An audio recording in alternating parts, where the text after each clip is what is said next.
Affan computer academy में खुशामदीद। आज की इस वीडियो में हम सीखने वाले हैं माइक्रोसॉफ्ट एक्सेल 2026 का पावरफुल टूल, और वो है Excel pivot table.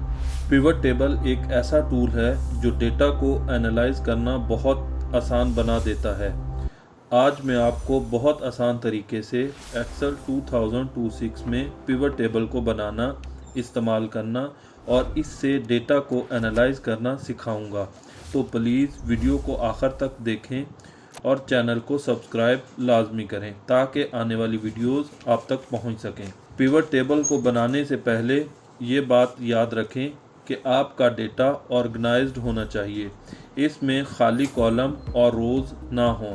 Pivot table बनाने के 3 रूल याद रखें। पहला रूल, फ्रंट रो में हेडिंग्स होनी चाहिए जैसा कि नाम, तारीख, प्रोडक्ट, सेल्स, इलाका या रीजन वगैरह। दूसरा रूल कि कोई भी रो खाली नहीं होनी चाहिए। अगर कोई रो बीच में से खाली होगी तो पिवट टेबल वहीं पर रुक जाएगा। तीसरा रूल, हर कॉलम में एक ही टाइप का डेटा होना चाहिए, मतलब नंबर वाले कॉलम में सिर्फ नंबर्स और टेक्स्ट वाले कॉलम में सिर्फ टेक्स्ट होना चाहिए।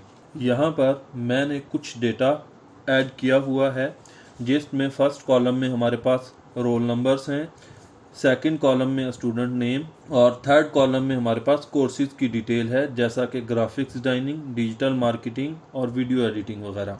और फोर्थ कॉलम में हमारे पास बैजेस जैसा कि मॉर्निंग या इवनिंग वगैरह। और लास्ट कॉलम में हमारे पास फीस स्ट्रक्चर दिया हुआ है। मैंने यहाँ पर बॉर्डर अप्लाई किया हुआ है, ये टेबल नहीं है। सबसे पहले हम इस डेटा को सेलेक्ट करेंगे, उसके बाद इंसर्ट की टैब पर क्लिक करेंगे। टेबल के ग्रुप में हमारे पास पिवट टेबल नज़र आ रहा है, पिवट टेबल पर क्लिक करें। सेलेक्ट टेबल और रेंज, यहाँ पर रेंज हमने पहले ही सेलेक्ट की हुई है, लेकिन अगर यहाँ पर रेंज हमारे पास ना हो, जैसा कि मैं इसको मिटा कर दिखा देता हूँ, तो हम यहाँ पर क्लिक करके इस तरह से अपने डेटा को दोबारा सेलेक्ट कर सकते हैं।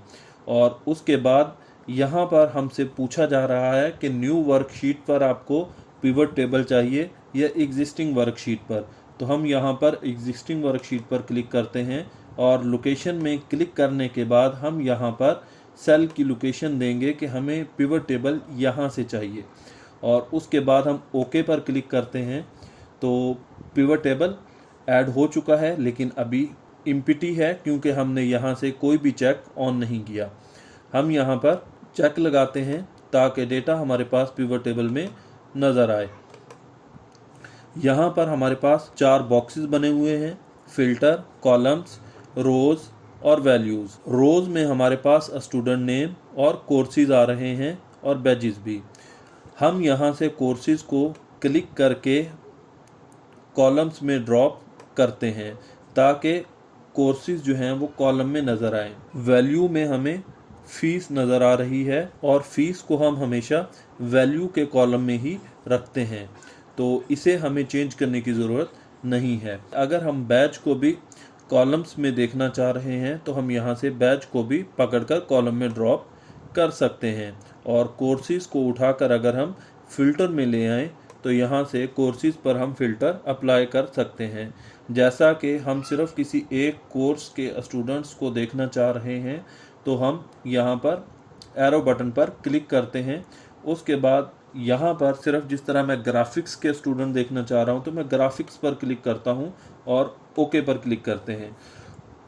तो अब जो डेटा हमें नज़र आ रहा है वो सिर्फ ग्राफिक्स के स्टूडेंट का है। इसी तरह अगर मैं दोबारा यहाँ पर क्लिक करूं फ़िल्टर बटन पर, और यहाँ पर हमारे पास ऑप्शन मौजूद है सेलेक्ट मल्टीपल आइटम्स। अगर मैं मार्केटिंग के स्टूडेंट भी साथ देखना चाह रहा हूँ तो मैं इसके ऊपर क्लिक करूँगा। उसके बाद हम मार्केटिंग को सेलेक्ट करेंगे और ओके पर क्लिक करते हैं। अब हमारे पास यहाँ पर मार्केटिंग के स्टूडेंट्स का डेटा भी नज़र आ रहा है।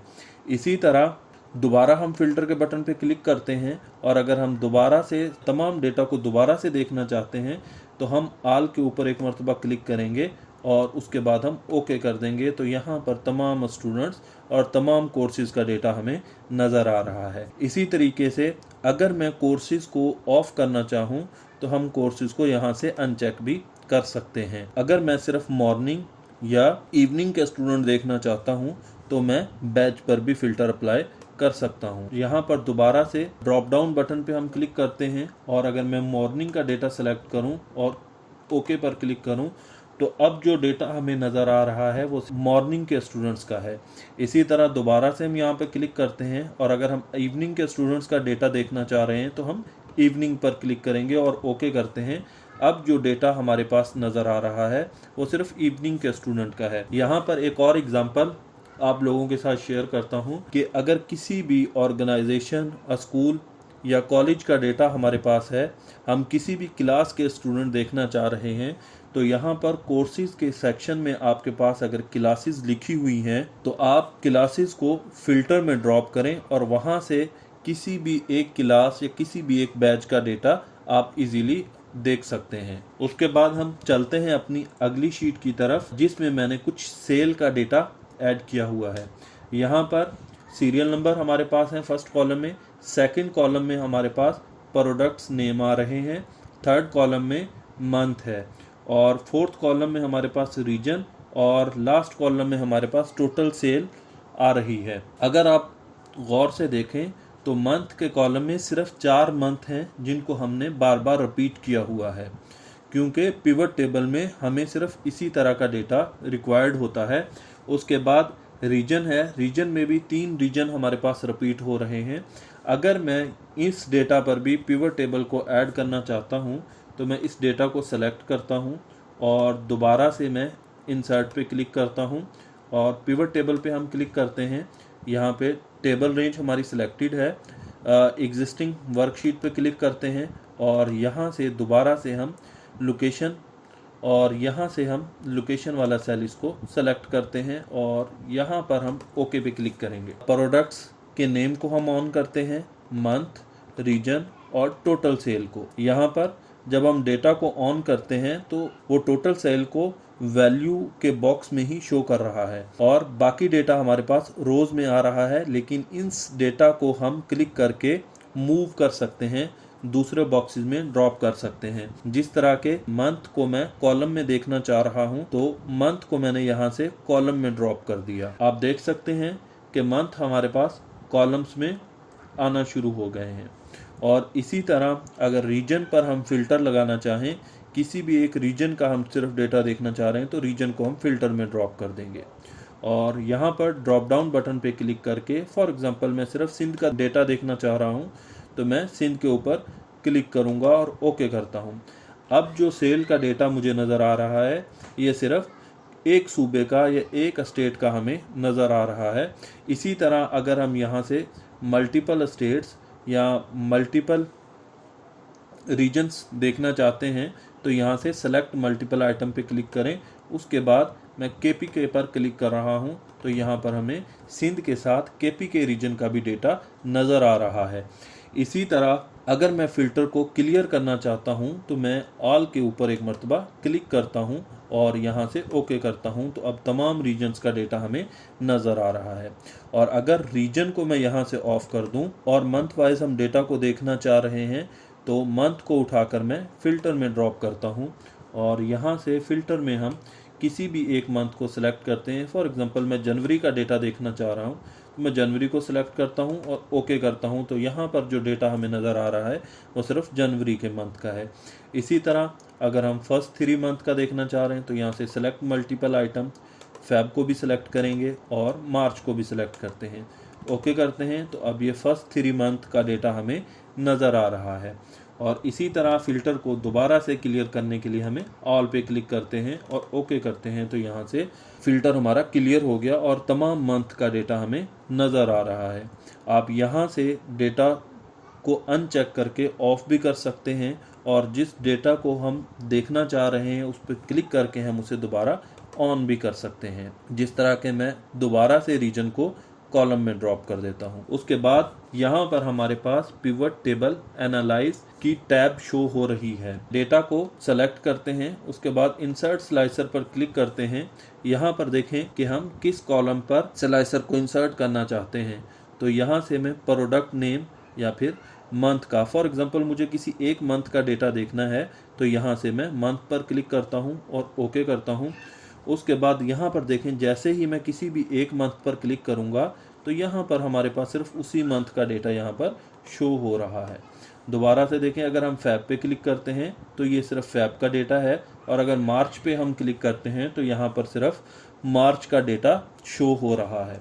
और यहाँ पर क्लियर फिल्टर के बटन पर क्लिक करके हम इस डेटा को दोबारा से क्लियर कर सकते हैं, और अब हमारे पास तमाम मंथ का डेटा शो हो रहा है। और अगर आप एक मर्तबा स्लाइसर के बॉर्डर पर क्लिक करें और अपने कीबोर्ड से डिलीट का बटन प्रेस करें तो ये स्लाइसर यहाँ से ख़त्म हो जाएगा। यहाँ पर अगर हम पिवट टेबल के डेटा पर चार्ट भी इंसर्ट करना चाहते हैं, डेटा को दोबारा से सेलेक्ट करता हूँ, यहाँ से हम पिवट चार्ट भी इस डेटा के ऊपर ऐड कर सकते हैं। पिवट टेबल के चार्ट में भी फिल्टर के बहुत ज़्यादा ऑप्शंस हैं हमारे पास, कि अगर हम किसी भी एक रीजन का डेटा देखना चाहें तो हम फिल्टर के बटन पर क्लिक करते हैं, और दोबारा से यहाँ पर मैं सिर्फ पंजाब का डेटा देखना चाह रहा हूँ तो मैं पंजाब को चेक रखता हूँ, बाकियों को मैंने अनचेक किया और ओके पे क्लिक किया।